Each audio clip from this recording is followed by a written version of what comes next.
Bounce both of these back to hand. We're just making every otter possible. I mean, I gave myself a chance. Gave myself a chance. But what is... Okay, dude. Fair enough. Hello, everyone, and welcome back. Today, we're going to be playing some Dimir Bounce, a very arguably frustrating deck to play against, but a pretty fun deck overall to play. A thing about this deck that I enjoy a lot, and maybe some other people kind of enjoy these type of decks too, that the deck really filters through itself pretty well. It's very synergistic, and all the cards kind of matter towards the same goal. There's not really a card in here that we're just playing because it's so good you have to. Shieldred was that card from the past that it's like if you're playing black, you're putting Shieldred in the deck, whether it fits with your game plan or not, you're playing it. So what is the main plan? It is to use a card called Hopeless Nightmare and Stormchaser's Talent to put a lot of value or make our opponents discard cards into play and repeat that process over and over again. So Hopeless Nightmare makes them discard a card, they lose 2 life, and Stormchaser's Talent has 3 different modes on it, but the relevant mode is that first one where it is to make a 1/1 prowess red and blue otter. Multicolored sometimes matter, but most of the time does not. But how are we getting repeated value off those cards? We are using a card called Fear of Isolation, and this town ain't big enough. These 2 cards kind of have downsides where this town ain't big enough is too expensive, or Fear has to pick up a permanent. But in this deck where we want to pick up those Hopeless Nightmares and Stormchaser's Talent over and over again and use them over and over again, Fear of Isolation and this town ain't big enough just finds a ton of value with those type of cards. Other than that, we are playing a lot of removal, a lot of other value cards in Spyglass Siren here, or the Floodpits Drowner to tap things or make a flyer, because those obviously work well with Kaito, Bane of Nightmares. And other than that, we have Nowhere to Run, 2 cut downs, and Go for the Throat for our removal package, with Enduring Curiosity finishing out the deck as another draw engine. These are all cards that we've probably seen before in Standard, so we don't have much more to say. Let's go ahead and dive into the games and see how they go. All right, well, we are on the play. We do have a Stormchaser's Talent and a way to pick it up, so I feel like everything's going smoothly. We'll keep. Right off the rip, we're in. We actually have 2 ways to pick this up. With a this town ain't big enough, or like a Fear of Isolation. There's a lot of options. Rest may be coming in now, maybe just cut down. Okay. With that, we definitely know we have the option to go ahead and pick up this Stormchaser's Talent, as we already start, you know, leaning into a bit of the bounce effects, the tilting that we can get when we're playing this deck. Another plan, Nowhere to Run themselves. I assume Nowhere to Run in this deck is just more for like the ward stuff, and a fantastic hit for us. What I mean is, like, Sheltered by Ghosts is obviously a very annoying card they often have to deal with. Not really able to manage the way through with a lot of these type of cards. Like, using a Go for the Throat gets a lot more annoying when you have to spend 4 mana for it, and like other effects that are even more expensive. Obviously it gets very, very hard, but having a Nowhere to Run here means like any ward shenanigans we have, like our Kaito, is now targetable, but they fall short a bit of a land drop. Obviously we hit this. The prowess creature is pretty devastating, but if we can make this dodge cut down, that's what we want to do. Enduring Curiosity on top, move to combat, attack. Obviously cut down not being used. We'll play this land. Now we have this town ain't big enough if we need to do it for like an unstoppable slasher or something, but realistically there's a Deep Cavern Bat. Just unfortunately for them, this is going to get cut down. I'm going to play a Curiosity. I'm going to draw 3 cards, and this game is about as over as a game can be whenever it just comes to like a gameplay standpoint. I just don't know how, with the land drops and how far behind they are, that they can beat us drawing all these cards. Now of course they can answer Curiosity, but they have to answer it in a exile sense, and just another Stormchaser's Talent just to add on to the pressure that we can. And now we have 2 cards that are actually playable, and like a slasher does nothing here now. It's just lethal next turn if they have no answer, as we know where to run, get 2 prowess triggers, and we have 7, 8, 9, 10, 11, 12 damage on the board. But it's possible our opponent's gone. Okay, so here we are. We are now back on our turn. I mean, I have to cast a spell for lethal, so we're going to do it. There might be a pause, which is unfortunate, as I would obviously just attack if I could. But as you can tell, 5, 6, and 10 damage is just short of lethal, so we have to cast this town ain't big enough or nowhere to run. And now we're just going to have to kind of wait till this timer runs out, and I think it'll force them to concede. If not, Paralysis triggers will resolve and we'll win. But we'll just wait, I guess. Okay, with that said, should be game. Oh, it actually allows it to go through. See, sometimes Wizards, like the client concedes them there. Other times it does not, but we get through the damage. We get a rage quit for game 1. All right, our opponent goes first. We have cut down, nowhere to run, hopeless nightmare, pits. Everything should be fine. And it's definitely keepable. Now we're off. Maybe. They're on the draw. They already kept their hand. It's not like we're waiting, you know. Blue white, probably the combo deck if I had to guess. Most of the time it is. Ooh. Bane? Maybe? I don't know. Fire this off. Them to maybe discard. This is always interesting. Sunfall. What? What are we playing? Or this is a card that we're putting in our blue-white control pile. You know what I mean? It just seems so absurd. We could go for this and activate it, but I'd much rather just play the Floodpits on their end step. Maybe tap a different thing down. They can hit me for one. That doesn't bother me at all. They missed a land drop. Okay. This, I guess, stun that for a turn. Doesn't really matter. Play this down, go to combat, attack when they sacrifice this carrot cake. We'll bounce the token that they make in this hopeless nightmare and then make them discard. As annoying as that is. Now the token's gone. We hit for 2. Then we hopeless nightmare them. Get our little value. We know every card in our hand is actually like a spell of some kind, because we obviously know they're missing lands. Now they hit a land. Now the options are open. Split up could happen, I suppose. Got rid of split up. Ooh, Caretaker's Talent. All right. Well, we want to be able to interact whenever they activate this to make a copy of this token. So we need to hold up our cut down. We'll play a Siren here. Probably could have played this land so it could attack next turn if lethal was on the board. I want to put this on here just because if it does get a counter, I would like for it to actually do well, which it does. Would like it to get a counter so we can do more damage, which does well, does better. My verbiage is off.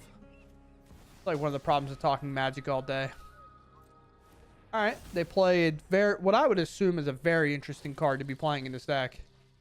I'm not entirely sold on playing that, but you know, that's not me, big dog. It's not me. Now, the 1/1 token doesn't do much. We play this land, so we weren't going to be able to attack with it anyway. Do this. Target here. Combat. Force him to trade his token off. They're going to look to make a copy of it as we imagined they would. But now at least we get them to 7 here. And then we have a response to their Caretaker's Talent, if that's what they go for.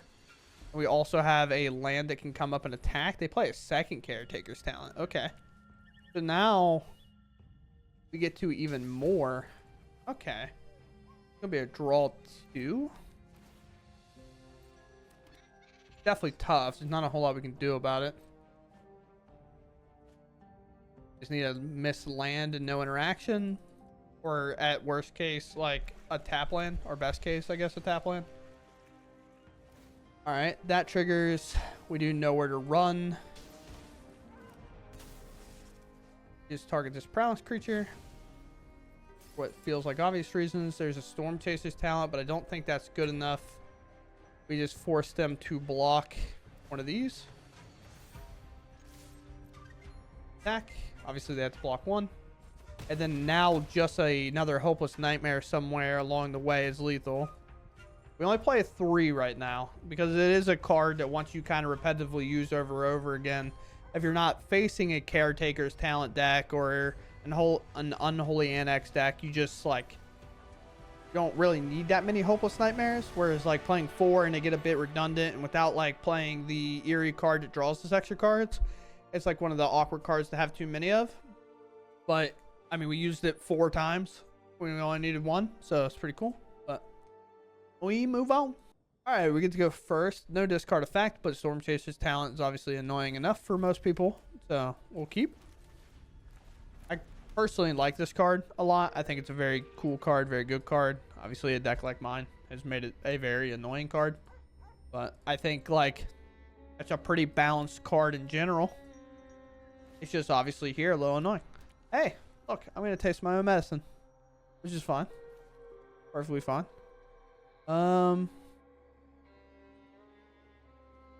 I guess. Go for creatures here.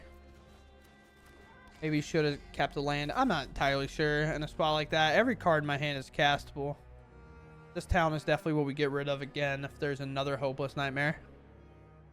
Oh, we'll see. We'll see what our opponent wants to do. We're in the mirror, which is obviously always fun. I love the mirror. I actually don't like the mirror that much in most games. Not specifically this deck, but any game in general. The mirror is always like weird to play. Kind of why my modern decisions, like when I play modern, my decks are pretty much kind of always B tier, so I never really play the mirror. Because I hate walking away from a game being like, well, my opponent drew better than me. Now obviously there's options of me playing poorly, which is definitely possible, but just a thought that I could lose to the fact that, like, hey, my opponent drew significantly better than I did, and there was nothing I could do. Whereas, like, if we play opposite decks, you can argue, well, you know, I didn't draw well. Maybe my opponent drew not as well either, but it doesn't feel as bad. I'm just rambling about stuff that doesn't matter. Don't worry about it. But this game is pretty, like, self-playable so far, I think. Hitting that land was obviously huge, but they hit one. The thing for them is they don't have... Never mind. I was about to say, they don't have any creatures. And I was like, okay, they do indeed have a creature. Honestly, them activating the map is actually better for us. Unless they, like, hit a land, we'd want them to obviously keep whatever on top. We kind of hope that things like Kaito and Enduring Courage are just kind of clunked up in their hand, as those are expensive options to like kind of have to play around. Here, okay, sure. They don't know about this town. We hit a land, so we can maybe trade the fear off. We might be able to trade most things off here, and that would be the best case scenario without having to use this town. But we'll move to combat. We'll attack. This is a pretty obvious attack, I think, for us to hopefully trade their fear of isolation off. They should be able to spot this. Or maybe they just don't care. Maybe they're protecting life total, which is perfectly fine. I mean, this couldn't get it better, actually. I know this is a weird thing to bounce, but I think I'm just going to bounce my Storm and their map. But then a discard effect works best. Do I bounce this? No, because I want to remove this. I guess I just do this and trade both their creatures off. And then I guess I just play this. If I lose my last card, so be it. But then this is just like, if I rip an Enduring Courage off the top or something like that, I think that's unbeatable. Like, what do they do? Nowhere to run here, take out our fear. They maybe make us discard this town ain't big enough. Draw an Enduring Courage and then hit them for 4 and draw 4 cards. Like, that's like the upside of playing those cards or playing like Kaito and things like that is... They just give you so much value in general. The 2/3 is annoying. The prowess creatures I feel like are equally as annoying. And right here is just going to be an example of us potentially finding lethal. We can cast 4 spells in total here, which is really, really good. Make another otter, of course. Will they stop me? They could have another nowhere to run, or this town ain't big enough, which is definitely possible. Let's go to... Ooh, let's not go to combat. Bounce both of these back to hand. We're just making every otter possible, I guess. Now we have a lot more prowess. They're hitting for 4 apiece for 16. That's not how math works. No, it is. That is how math works. 4 times 4. That's 16. I was assuming one was leaving the battlefield with 2 mana and constant pauses. But, yeah, 4 times 3. Now that's 12. Yes. Definitely a keeper here. You have Hopeless Nightmare, way to bounce it, nowhere to run if need be. There's a Swamp. I will also play Swamp. Being one to draw with a Hopeless Nightmare is actually so sick. Because it's just an awful card for your opponent to have to deal with, especially when they're in this spot. Where it's like, they don't get that extra draw to like figure out their hand. They have to kind of play out their early hand. Especially if they play a 1-drop creature, then those last 5 cards are very like awkward and isolated. So it just finds like awkward timings and stuff. We're going to keep our hand kind of concealed with the Kaito. Maybe force them to interact with us again. Floodpits is most likely coming in regardless. We'll take 1 damage to tap maybe the 3-drop they play. They play nothing here. Does that mean we go for this town, bounce, bounce, then we Hopeless Nightmare them again, nowhere to run something, or do I just play this? I'm down to play the Floodpits, I think. Force them to use some of their removal. They already use like a cut down. Sure. Use another cut down, which is fun. That can't attack us for another turn, obviously, and nowhere to run a huge pickup. So most likely here, could have probably played this over the island. I don't know what I did that for, but sure. Now if an Aclazot's come in, this is obviously mono black one shot, I like to call it. Unholy Annex is a card that we can't really beat that well. Unstoppable Slashers, sure. Miss land drop here. Just go for this and this. Reset their turn. During Curiosity. Okay. Well, I am definitely now just waiting, I think. I'd much rather them play this. I flash in and during Curiosity, nowhere to run them. I'll let this one hit all day. No problem. This obviously is a bit larger. It could be playing around my counterspell, which now I think about it's kind of a downside of playing it this way. We'll flash this in. Because a lot of these decks play the Get Out card, which is a counter creature spell or like bounce to enchantments. It's one of the hard things when all your decks kind of like when the same archetype is played in a lot of different ways, you kind of have to play around all those cards, which just makes it hard to kind of make that type of play specifically. Hopeless Nightmare can come down, or I can just play a Kaito, which I'm totally down for. And just surveilling to. But I could Hopeless Nightmare, nowhere to run. Or I can't do both, I guess. Yeah, let's Hopeless Nightmare. Let's go with the nowhere to run route, I think. We'll just look to do Kaito shenanigans later. The last 3rd cut down? What in the world? Holy removal. I mean, I understand I have some too, but it's the only thing in there. Another land hit. Another bat hit. And an Unstoppable Slasher, sure. I guess the other thing is like I can... Oh, we actually could do something really cool here. Now that I think about it. Let's go with nowhere to run. Let's remove this Deep Cavern Bat while we're on instep. We can play a Kaito here. And we can stun the Unstoppable Slasher, and a land's going to make it so sick. So if you ever need to remove one of these, this is a very cool play that you can do. So we play Kaito, and we put 2 stun counters on it. And the Unstoppable Slasher doesn't specify the type of counters that it needs to have on it.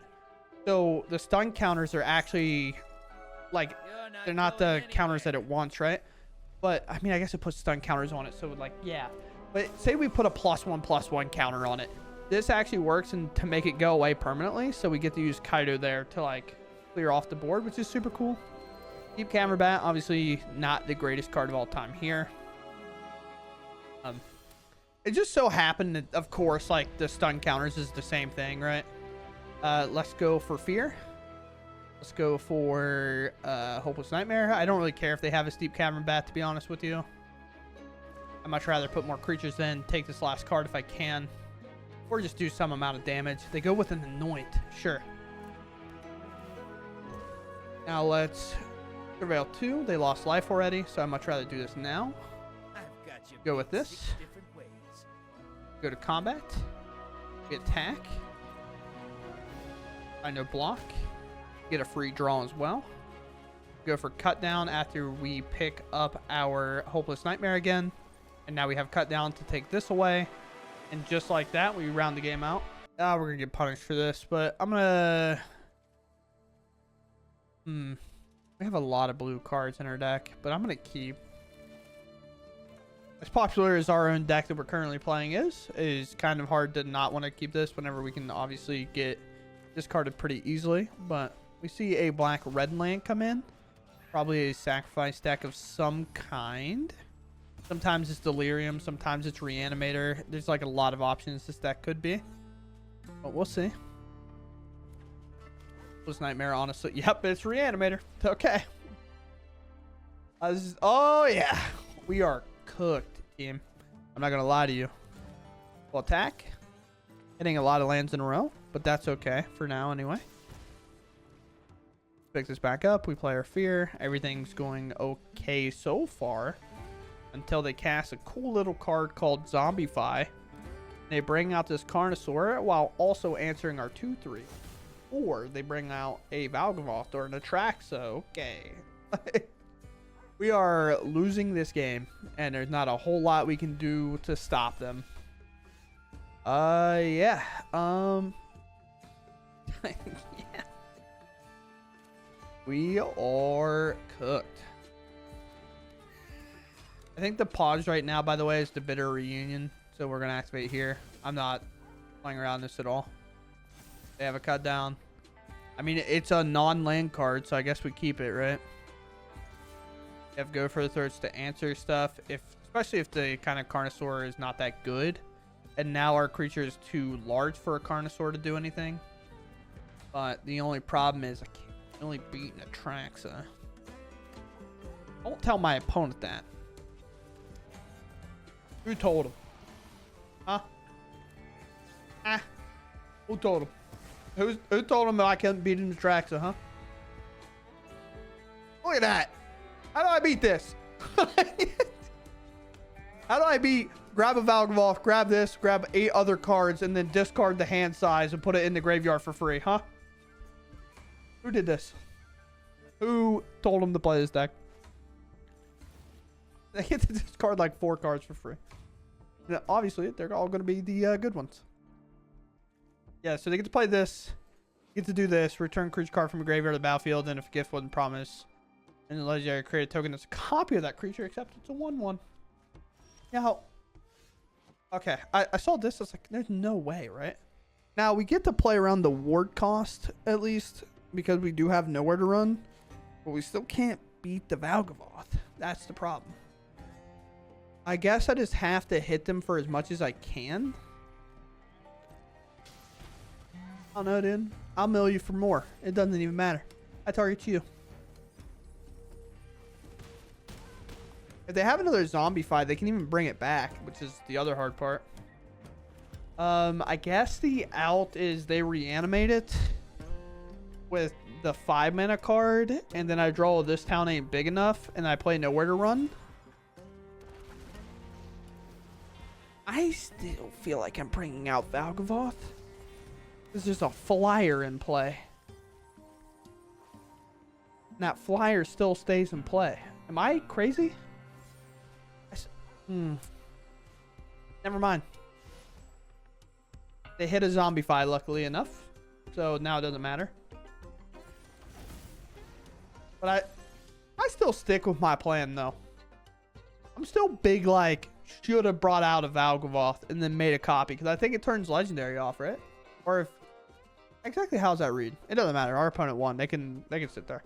Return target creature card from your graveyard to the battlefield. Then if a gift wasn't promised and that creature isn't legend, okay, it has to not be legendary. Can I actually close this still? As weird as that sounds, I can know where to run Floodpits, tap this, make a token. Oh boy. So we play this. We go for tap this. We go for this. Put -5 when I guess I have the mana to do it. So I should just do it on this. Yes. I go for Floodpits. Yeah, I'll take one. It's fine. We tap down Valgavoth. Oh, did I miss lethal? No, it's one short regardless. We cut down this. I guess they get a cut down for free. Yeah, that's stuff. But that's also whatever, right? I mean, I gave myself a chance. Gave myself a chance. But what is it? Okay, dude. Fair enough. Like, what? Haste? Yeah, I mean, I'm just dead. It doesn't matter. Oh, my opponent goes first. No way, dude. My opponent keeps going first. And I want to have a recount. I think it's unfair. Okay. Almost nightmare. Alright, well. Decide what I'm holding up turn 1. It has to be Stormchaser's talent. There's no way that they take cut down over Stormchaser's talent. If so, I would say you take the other option. We're gonna have to have a coaching session, I think, about how to identify what your opponent's stack is. Okay, that's fair enough. As Unearth, interesting thing to put on a card. Like in standard, Unearth is typically, I mean, there's other cards obviously with Unearth on it, but it's just like every time I see it, I'm like, that's Unearth's pretty strong in general. Oh, we'll Floodpits it. I don't want to get hit for 3, to be honest. It's more about not wanting to get hit for 3 than it is like anything else. But here, unless I draw something good, I'm probably just going to attack with Floodpits and then shuffle that thing away. Skeleton. Yeah, I didn't think so. I just had to double check. We'll play here. I'll attack. They can't block. I still think it's probably best to shuffle the 3-1 away, weirdly enough. Although it does stay kind of locked down. I could just do this and then play Fear. Maybe that's like the better route. Because then even if they do play the enchantment, like they lose a card. They can't play their whole hand unless obviously it's land, enchantment, and 1-drop, I guess. And maybe this is just in here for tutor effects. I'm not sure. It is skeletons. Okay. Or at least we'll see what this says. Skellyman. That's got menace. There's like no way I think I'm blocking. I'd much rather just be aggressive here. And with a go for the throw, that's a pretty good pickup in general. Our land will also be able to attack next turn. Let's take their last card. No pause. Outside of the Hopeless Nightmare being cast, that has Unearth. Okay, sure. Did we see if they trade this? I mean, I'm willing to take the trade. I think it just benefits me in the long run because then I don't have to use my removal on it. I think that's what they're deciding now too. But I think they make the correct choice. Now we pass and then we cut down and maybe even go for the throw at this and like let this happen. But it won't happen until the next turn. But if we can remove everything out of the way, we have 8 damage currently in play. We'll play this land and we can bring up this Restless Reef. Huh? Look, there's quite a bit of damage here. Alright, fair. Fair. I forgot that that's even a clause on that card. It's not like super relevant. It's actually a really neat card to be playing though, because against the Omniscience deck, I don't actually know how they beat that card in general. Without having lethal, a little part of me thinks I am supposed to block here. Like block this. This is getting exiled anyway, so there's no reason to really cause a fuss about it. And then we'll just shrink down this other one. So I'm taking 5 here. And I can keep them from tutoring, but if they tutor next turn, what do they even get?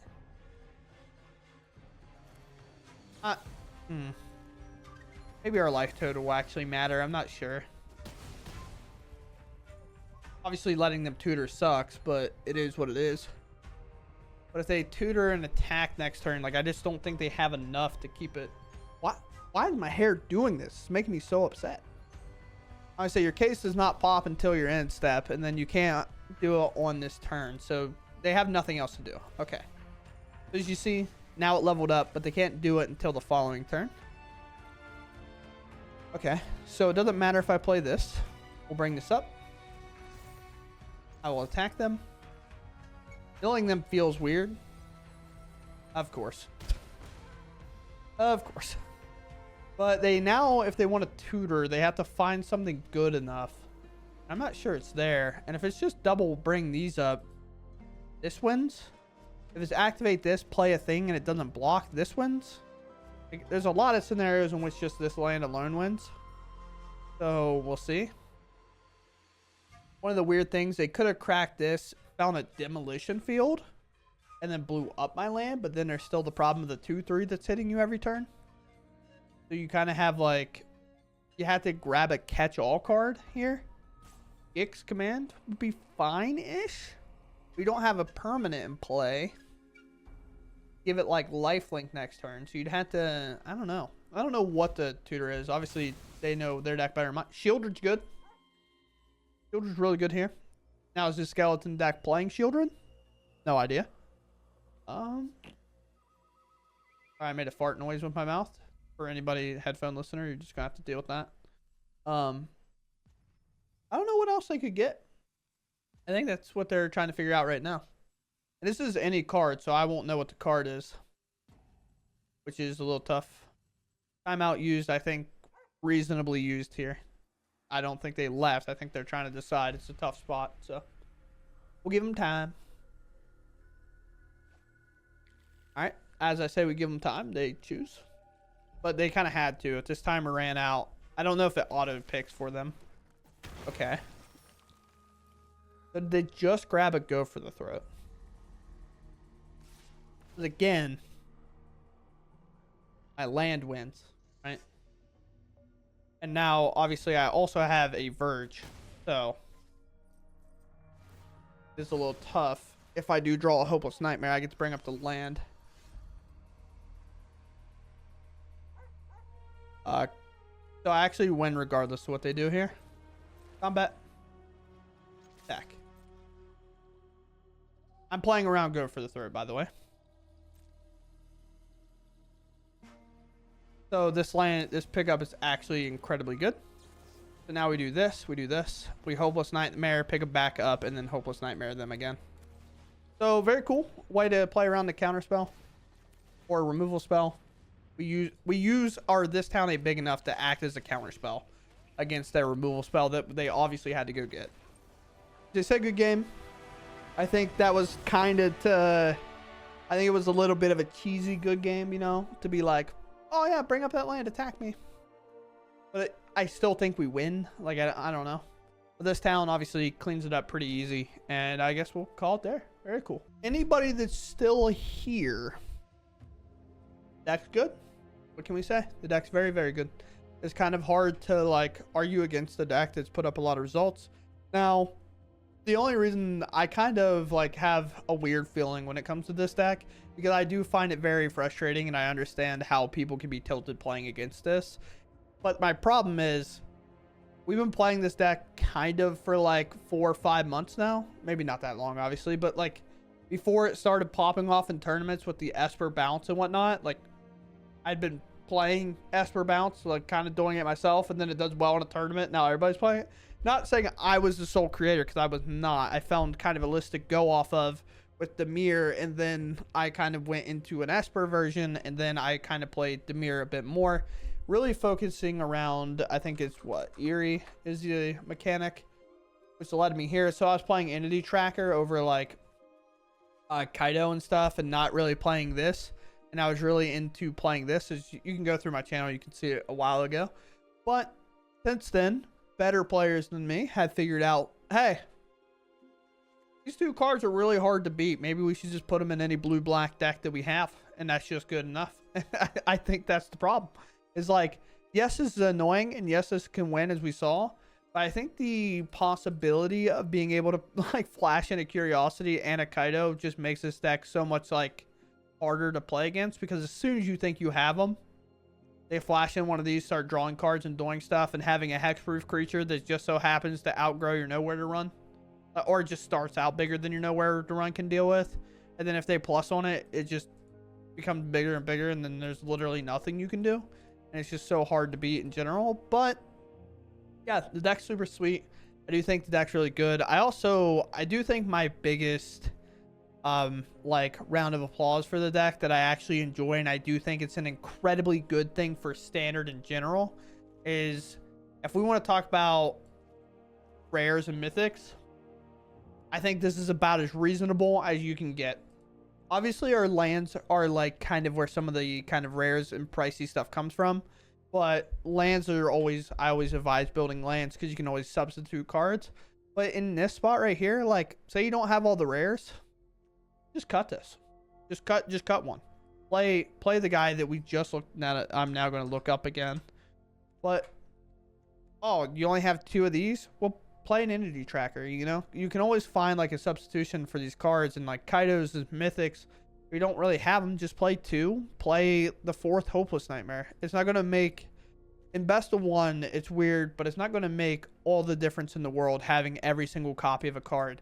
But when we're talking about the deck in general, and you look at how many common or uncommons are in the deck, weirdly enough, it is a taxing deck on your uncommons, which is quite funny.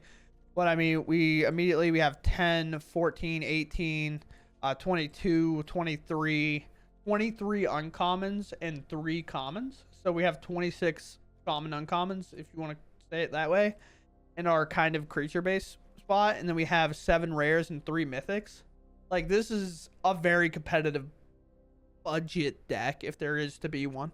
Now, last note I will say, obviously, before you craft anything, remember, a new set is around the corner. So be careful on crafting cards that could or could not fall out of rotation, kind of. Not that they're rotating out of standard, but we know how standard works. And if you do not know how standard works, sometimes cards get pushed, and they happen to take the card that you thought was the best card in standard and kick it in the teeth and just say, nope, you're done. You can't be played anymore. You're too bad. And the best example of this, if you look months ago, is that how you spell it? Celebrate. This card. Oh, it's 2 Ds. Okay. Yeah, this card, Godric, I know obviously our deck doesn't have red. This card was an all-star. This card was like the unbeatable card. If they played this, you lost. However, I don't know. They made Screaming Nemesis. So this card, see you, buddy. We're putting you in. Like, and that's obviously the frustrating part sometimes when standard happens, is like your cards' power level are so much lower than other formats that, like, it is very easy for them to get replaced by better cards. Now, Kaito's obviously a very hard one because he's a flash planeswalker, kind of. Like, the Wandering Emperor never got replaced because the flash was too good. This being ninjutsu and attacking planeswalker that can draw you a card at the same time and also stun. I think Kaito's kind of safe, but everything else is like, maybe, you know? It's a little bit weird. But with that said, I'm going to call it there. Thank you all for watching, and I'll catch you in the next one. Goodbye.